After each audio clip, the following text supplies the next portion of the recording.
سوال یہ آیا کہ اہل سنت والجماعت کیا ہے؟ دیکھیے، بدعقیدہ اہل سنت و جماعت یہ وہ لوگ ہیں جن کے بارے میں سرکار علیہ الصلوۃ والسلام نے حدیث پاک میں فرما دیا ما انا علیہ و اصحابی. یہ حدیث پاک ہے. جس عقیدے پر میں ہوں اور میرے صحابہ ہیں وہی اہل سنت و جماعت ہیں. یہ حدیث شریف ہے کہ جو عقیدہ میرا ہے اور میرے صحابہ کا ہے وہی اہل سنت و جماعت ہے. تو الحمدللہ ہم لوگ ہیں اہل سنت و جماعت کہ ہم لوگ اس عقیدے پر ہیں جو عقیدہ رسول پاک صلی اللہ علیہ وسلم کا تھا اور جو عقیدہ تمام صحابہ کرام علیہم الرحمۃ والرضوان کا تھا. اور اس کو ہم تقابلی طور پر، تقابلی مطالعے کے طور پر آپ کے سامنے پیش بھی کر سکتے ہیں. انشاءاللہ کبھی موقع آیا تو ہم باقاعدہ تقابل کر کے آپ کو دکھلا دیں گے کہ ان کا عقیدہ یہ ہے، ہمارا عقیدہ یہ ہے. پھر دیکھ لیجئے کہ کون سا عقیدہ کتاب اللہ کے مطابق ہے اور کون سا عقیدہ کتاب اللہ کے خلاف ہے. دیکھیے، ہم ایک مثال دے دیں، ابھی وقت آ گیا ہے تو باقی تفصیلات انشاءاللہ پھر بعد میں. اسے کوئی بھی برا نہ مانے، چاہے ان میں کہو چاہے ہم میں کہو، کیونکہ ہم جو بات کہیں گے وہ قرآن پاک اور حدیث پاک کے میزان پر تول کر کہیں گے. ہم ایک کسوٹی، ایک میزان دے رہے ہیں، ایک ترازو دے رہے ہیں. اس ترازو کے اوپر آپ ان کے عقیدے کو بھی تولیے اور اپنے عقیدے کو بھی تولیے. جس کا عقیدہ اس ترازو پر ٹھیک اترے وہ حق ہے، اور جس کا عقیدہ اس ترازو پر ٹھیک نہ اترے وہ غلط ہے، باطل ہے. بات سمجھ میں آئی نا؟ تو ہم قرآن شریف پڑھیں گے، حدیث شریف پڑھیں گے، ان سے بھی پوچھ لیں گے. جس کے پاس ہے وہ حق پر اور جس کے پاس نہیں ہے وہ ناحق پر. عقیدہ ثابت ہونے کے لیے سب لوگ وہ بھی مانتے ہیں اور ہم بھی مانتے ہیں کہ تین باتوں میں سے کوئی ایک بات ضروری ہے. یا تو وہ بات قرآن پاک سے ثابت ہو، یا وہ بات حدیث رسول اللہ سے ثابت ہو، یا اجماع امت سے ثابت ہو. اجماع امت کا مطلب ساری دنیا کے مسلمانوں کا جو عقیدہ ہے حضور سے لے کر آج تک وہی اجماع امت ہے. تو قرآن سے ثابت ہو یا حدیث سے ثابت ہو یا اجماع امت ثابت ہو یا تینوں سے ثابت ہو، وہی عقیدہ سچا ہے. اب مثلا ہم لوگوں کا عقیدہ یہ ہے کہ ہمارے حضور جان نور صلی اللہ علیہ وسلم حاضر و ناظر ہیں. ان کا عقیدہ ہے کہ جو حضور کو حاضر و ناظر مانے وہ مشرک ہو جائے گا، یہ شرک ہے. ہم اس کو قرآن پاک سے بھی ثابت کر سکتے ہیں اور ایک نہیں 10 حدیثیں بھی پڑھ سکتے ہیں. مگر موقع نہیں ہے تو ہم ایک بزرگ کا قول پیش کرتے ہیں، حضرت شیخ عبدالحق محدث دہلوی رحمۃ اللہ تعالی علیہ، جن کو وہ بھی حجت مانتے ہیں اور ہم بھی حجت مانتے ہیں.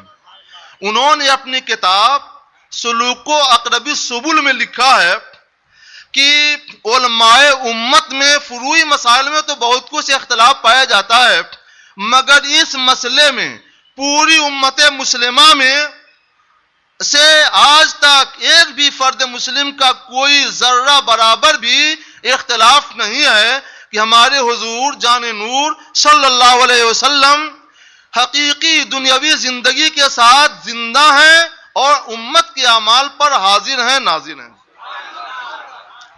وہ فرماتے ہیں جن کے وہ یہ بھی حجت مانتے ہیں اور ہم بھی حجت مانتے ہیں کہ ساری دنیا کے مسلمانوں کا عقیدہ یہ ہے. اب ہم نے تو اپنے عقیدے پر اجماع امت پیش کر دیا، ان کے پاس اجماع امت تو الگ چیز ہے، امت میں سے ایک فرد کا کوئی ثبوت نہیں ملے گا. اور قرآن شریف سنا دوں میں، یا ایھا النبی انا ارسلناک شاہدا ومبشرا ونذیرا، اے محبوب ہم نے آپ کو شاہد بنا کر بھیجا. اور شاہد کا معنی عربی زبان میں شاہد کا معنی غائب کے مقابل میں آتا ہے. شاہد کا معنی کسی مقابل میں آتا ہے؟ غائب کے مقابلے میں آتا ہے. مثلا آپ جنازے کی دعا پڑھتے ہیں تو کیا پڑھتے ہیں؟ اللہم اغفر لحینا ومیتنا وشاہدنا وغائبنا، ہمارے شاہد کو بخش دے اور ہمارے غائب کو بخش دے. غائب کسے کہتے ہیں؟ جو حاضر نہ ہو. تو شاہد کسے کہیں گے؟ جو حاضر ہو. تو شاہد کا معنی ہے حاضر.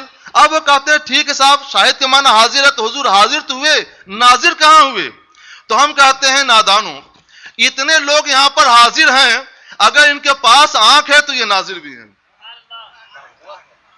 اگر ان کے پاس آنکھ ہے تو یہ ناظر بھی ہیں. اور حضور صلی اللہ علیہ وسلم کی آنکھ سے بڑھ کر کسی کی آنکھ ہے؟ حضور کی آنکھ کی روشنی کا تو یہ عالم ہے کہ اللہ تبارک و تعالیٰ کی ذات بھی حضور کی آنکھ سے نہ چھپی اور سرکار علیہ الصلوۃ والسلام کی آنکھوں نے اللہ تعالیٰ کی عین ذات کا دیدار کر لیا. سبحان اللہ سبحان اللہ سبحان اسی اللہ. لیے عرض کی عشق رسول اعلی حضرت علی رحمت و رضوان نے اور کوئی غیب کیا یا رسول اللہ اور کوئی غیب کیا تم سے نہا ہو بھلا جب نہ خدا ہی چھپا تم پہ کروں درود. تو قرآن شریف سے ہم نے ثابت کر دیا, اجماع امت بھی ثابت کر دیا. کبھی انشاءاللہ تفصیلی اجلاس ہوگا تو ہم حدیثیں بھی پڑھ کے سنا دیں گے. چلیے ہاں تو خیر, تو اہل سنت و جماعت تو یہ ہو گئے جن کا عقیدہ قرآن کے مطابق, حدیث کے مطابق, اجماع امت کے مطابق. اور بد عقیدہ کون ہیں؟ وہ ہیں جن کا کوئی بھی عقیدہ کسی کے مطابق نہ ہو. جیسے ان کا عقیدہ ہے کہ حضور نماز میں حضور کا خیال آ جائے تو نماز نہیں ہوگی, بلکہ وہ آدمی مشرک ہو جائے گا اور یہ شرک کی طرف کھینچ لے جائے گا معاذ اللہ, یا کفر کی طرف کھینچ لے جائے گا. یہ نہ کتاب اللہ میں کہیں ہے, نہ حدیث رسول اللہ میں ہے, نہ اجماع امت میں ہے, نہ کسی کتاب میں ہے, نہ کسی مسلمان کا عقیدہ ہے, کہیں نہیں ہے. تو ایسی صورت میں ہم ان کو دعوت حق اور دعوت انصاف دیتے ہیں کہ آپ کتاب اللہ پڑھیے, سنت رسول اللہ پڑھیے, اجماع امت پڑھیے. اگر ہے تو مانو, ورنہ اس سے توبہ کر لو اور اہل سنت و جماعت میں داخل ہو جاؤ. تو وہ بد عقیدہ ہیں. ہم خوش